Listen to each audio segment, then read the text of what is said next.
Ya, halo, selamat siang rekan trader. Apa kabar kalian hari ini? Semoga kalian semua sehat ya. Kembali lagi di YouTube channel Vintage Markets Indonesia di segmen mapping dan analisis pasar Bitcoin BTC USD untuk satu minggu ke depan. Hari ini adalah hari Senin tanggal 26 Mei tahun 2025. Untuk informasi ya teman-teman, di Vintage Market saat ini kita sudah menyediakan tipe akun baru yaitu akun perpetual. Tipe akun ini sengaja dibuat khusus untuk para traders yang menyukai trading di aset kripto ya. Ada sekitar 25 aset kripto yang bisa teman-teman tradingkan.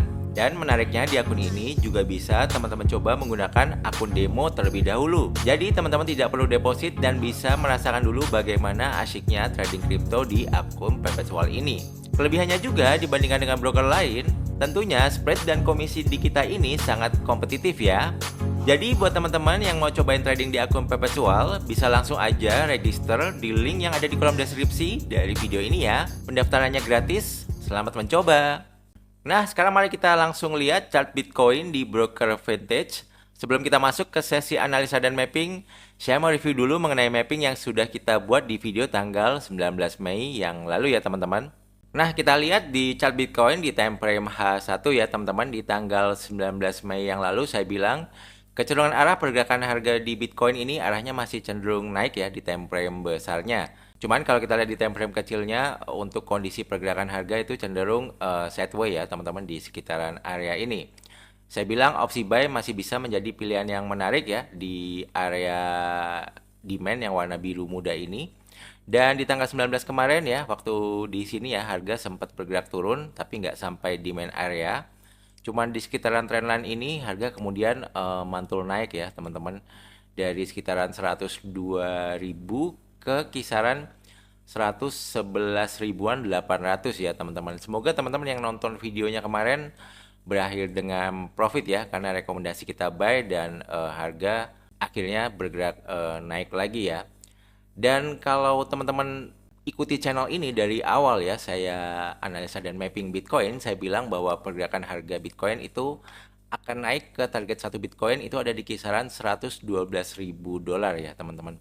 Dan kita sudah mencapai target di 112.000 dolar ya, target Bitcoin pertama, dan kemudian harga mantul turun. Dan untuk jangka panjangnya target Bitcoin 2 ini ada di kisaran 125.000 dolar, dan target Bitcoin 3 di tahun ini ada di 146.200-an dolar ya. Jadi mari kita amatin sama-sama nanti ke depannya seperti apa di Bitcoin ini.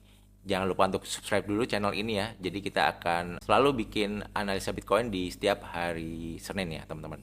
Nah, kemarin juga saya bilang kalau teman-teman yang mau cari opsi short bisa di supply area yang warna pink ini, dan harga ya sempat memantul ya di upper supply area di kisaran 109.600-an sampai 106.200-an ya. Semoga teman-teman yang mungkin kemarin ada short juga di Bitcoin, semoga juga berakhir dengan profit ya.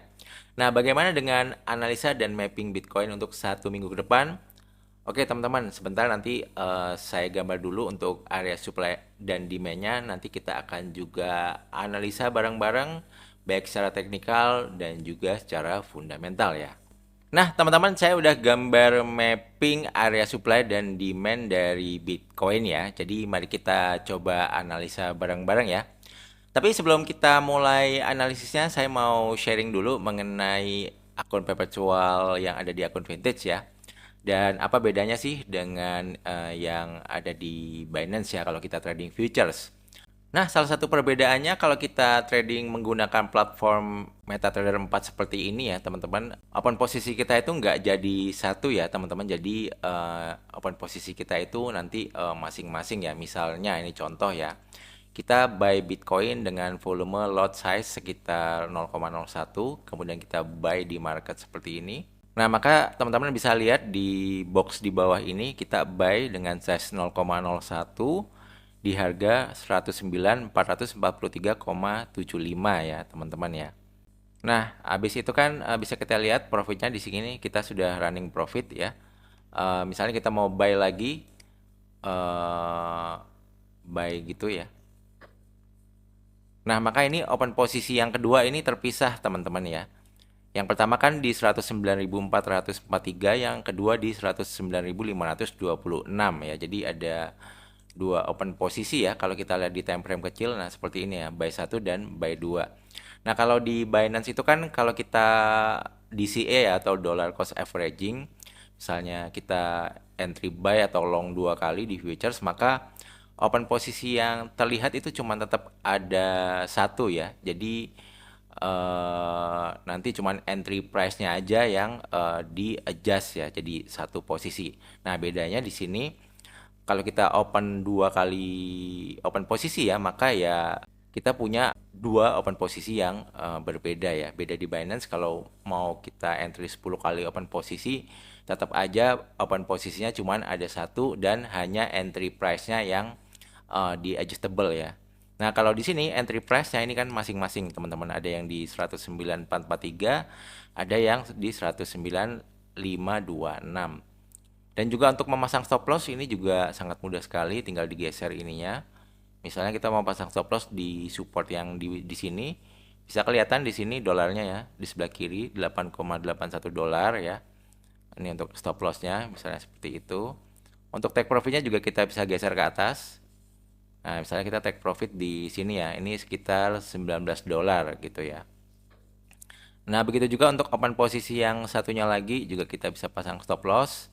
Misalnya nih stop lossnya di sini ini 24 dolar dan kita pasang take profit. Misalnya kita mau pasang take profit katakanlah di sini, nah ini 22 dolar. Jadi itu kelebihannya kalau menurut saya sih lebih simple ya untuk penggunaan platformnya yang untuk trading di futures ya. Nah, misalnya kita mau close posisi ini juga bisa misalnya yang udah profit 1 dolar ini mau kita close dulu. Nah, itu juga. Nah, ini sudah close ya. Berarti open posisi kita yang terbuka di market tinggal satu biji ya. Nah, misalnya yang satu ini mau kita biarin gitu ya, entah mau naik atau mau turun. Nah, itu bebas ya, teman-teman ya. Seperti itu. Jadi, itu menariknya trading futures di Vantage Markets ya, teman-teman. Oke, langsung kita mulai aja deh analisanya ya, teman-teman. Nah, teman-teman bisa lihat di time frame H4 ini ya, untuk kondisi pergerakan harga di Bitcoin ini arahnya masih cenderung naik. Ya, memang kemarin ada koreksi turun dari 111 ribuan ke 106 ribuan, namun sekarang pelaku pasar mencoba membawa harga naik kembali ya, teman-teman, dari 106 ribu ke 109 ribuan dan arah trennya masih naik.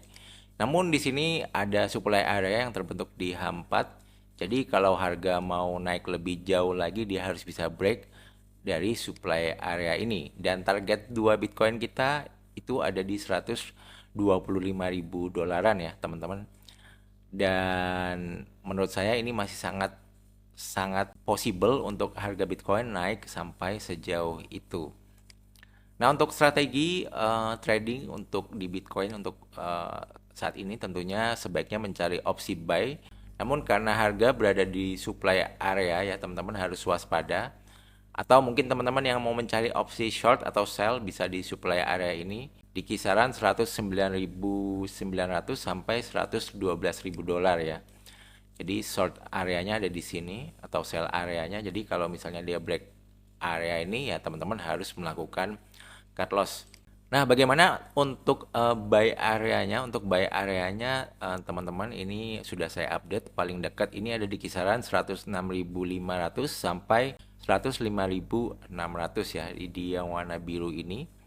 Atau nunggu mungkin harga koreksi dulu ke trendline yang ini. Teman-teman bisa buy di trendline yang ini atau di trendline yang satunya lagi ya, teman-teman, yang ini ya. Ini trendline yang di bawahnya lagi ya. Ini trendline naik, kalau dia turun ke sini. Nah, teman-teman bisa cari opsi buy ya. Nah, untuk dari segi fundamental ya, untuk di minggu ini harus ada yang teman-teman perhatikan, yaitu yang pertama di hari Kamis besok. Dini hari jam 1 pagi itu ada FOMC meeting minutes ya. Jadi kita harus perhatikan apa-apa aja yang mau diomongin oleh Jerome Powell.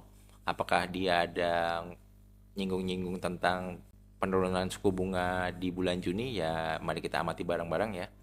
Dan kemudian malamnya jam 7.30 malam ada prelim GDP quarterly ya. Ini juga data ekonomi tentang GDP. Kemudian ada unemployment claims ya, klaim pengangguran Amerika jam 7.30 juga. Dan di hari Jumat di jam 7.30 malam juga ini ada core PCE price index monthly ya. Ini indikator ada hubungannya dengan tingkat inflasi. Jadi ini juga penting untuk kita perhatikan. Oke, kita kembali lagi ke chart ya. Jadi itu fundamental minggu ini ya. Mungkin kalau misalnya fundamentalnya bagus, mungkin bisa jadi harga Bitcoin koreksi turun dulu ke bawah ya sebelum dia naik lebih lanjut. Nah, sekarang kan udah tanggal 26 Mei ya, teman-teman, dan sebentar lagi kita akan close candle bulanan ya. Jadi kalau kita lihat di monthly, kalau close candle bulanannya ini bullish sempurna seperti ini, maka di bulan Juni di next month kemungkinan dia bisa bullish lagi ya, teman-teman, dan target terdekat yang dituju ada di 125.185 US dollar. Dan kemungkinan Bitcoin untuk naik lagi di bulan depan itu menurut saya sangat besar ya. Karena apa? Karena kalau teman-teman nonton video short yang udah saya bikin ya di YouTube ini, bahwa The Fed kemungkinan besar akan menurunkan suku bunga di bulan Juni depan ya, teman-teman. Dan kalau suku bunga turun, maka biasanya aset-aset seperti Bitcoin dan emas bisa mengalami kenaikan ya. Jadi itu news-news yang harus teman-teman perhatikan. Nah, mungkin satu lagi ya teman-teman, kalau kita perhatikan dari exponential moving average ya yang ada di chart ini, yang 100 dan 200, 100 yang warna pink, 200 yang warna hitam ya, ini mau cross up lagi ya di time frame kecilnya ya. Artinya arah tren dari time frame 15 menit kemungkinan akan mencoba untuk naik kembali. Jadi kalau misalnya ada koreksi turun ke EMA ini, teman-teman bisa mencari opsi buy dan kemungkinan harga bisa mencoba untuk naik kembali. Kalau kita lihat di time frame 1 jam, ini sebenarnya kemarin ada momen terbaik untuk buy ya, ketika harga yang awalnya tadi di atas, kemudian dia turun untuk koreksi dan dia ada di EMA 200 dan di sini dekat demand area, itu sebetulnya peluang yang sangat menarik untuk entry buy kemarin ya. Nah, ini karena biasanya di EMA 200 ya, dia sering mantul ya, bisa teman-teman lihat ya. Nah, ini mantulnya cukup lumayan ya, dari 106 ribuan ke 109 ribuan. Seperti itu. Dan ini juga berlaku di semua time frame ya. Bahkan di time frame 15 menit pun kalau dia nanti ada koreksi ke sini, kemungkinan harga bisa mantul naik dulu ya. Seperti itu. Jadi mungkin seperti itu dulu aja ya teman-teman untuk mapping dan analisa beserta strateginya di pasar Bitcoin BTC USD. Sekali lagi saya infokan, jika teman-teman ingin video segmen mapping dan analisis Bitcoin ada di hari yang lain selain di hari Senin, bisa minta tolong klik tombol like-nya untuk video ini ya. Semoga bermanfaat, jangan lupa juga untuk subscribe channel ini ya. Terima kasih, sampai jumpa di video yang lain. See you, bye bye guys, thank you.